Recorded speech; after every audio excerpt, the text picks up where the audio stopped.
हमारे जीवन में सत्संग का क्या महत्व है, इस विषय पर मैं आपको महात्मा बुद्ध की एक कहानी सुनाती हूँ। एक बार की बात है, महात्मा बुद्ध एक गांव में ठहरे हुए थे और वे वहाँ प्रतिदिन शाम को सत्संग करते थे।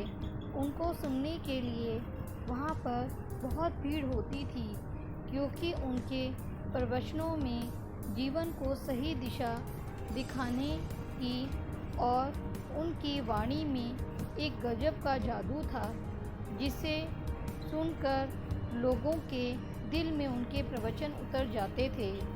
एक युवक भी प्रतिदिन बुद्ध का प्रवचन सुनता था।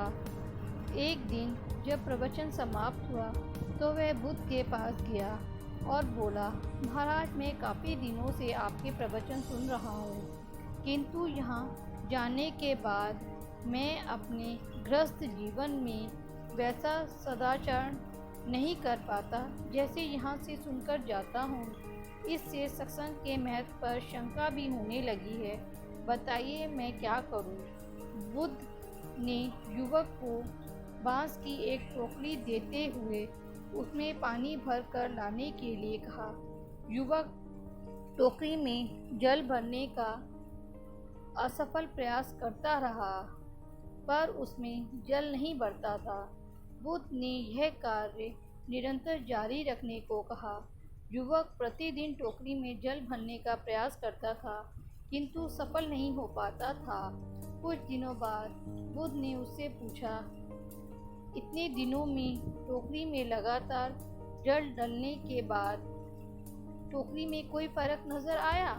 युवक बोला, एक फर्क जरूर नजर आया। पहले टोकरी में जल भरने के समय मिट्टी भी जमा हो जाती थी, जो साफ साफ दिखाई देती थी। कोई गंदगी नहीं दिखती है अब, और छेद पहले जितने बड़े नहीं रहे हैं, वे बहुत छोटे हो गए हैं।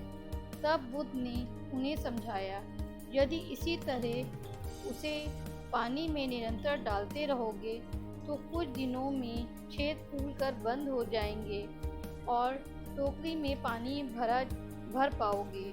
इसी प्रकार जो निरंतर सत्संग करते हैं, उनका मन एक दिन अवश्य निर्मल हो जाता है। अवगुणों के छिद्र भरने लगते हैं और गुणों का जल भरने लगता है। युवक ने बुद्ध से अपनी समस्या का समाधान पा लिया था। निरंतर सत्संग से दुर्जन से भी सज्जन हो जाते हैं, क्योंकि महापुरुषों की वाणी उनके मानसिक विकारों को दूर करने के साथ उनमें सदाचार और सद्विचारों को भी प्रसारित कर देती है। इसी प्रकार हमें भी अपने जीवन में सत्संग ज़्यादा से ज़्यादा सुनना चाहिए, जिससे हम भी अपने अवगुणों को छोड़कर धीरे धीरे गुणों के समान जल भर पाएं, और इससे हमारे मन को भी शांति मिलेगी और हम भी सत्संग का महत्व अपने जीवन में उतार पाएंगे। इसी के साथ मैं अपनी कहानी समाप्त करती हूँ। आशा करती हूँ आपको ये कहानी पसंद आई होगी। धन्यवाद।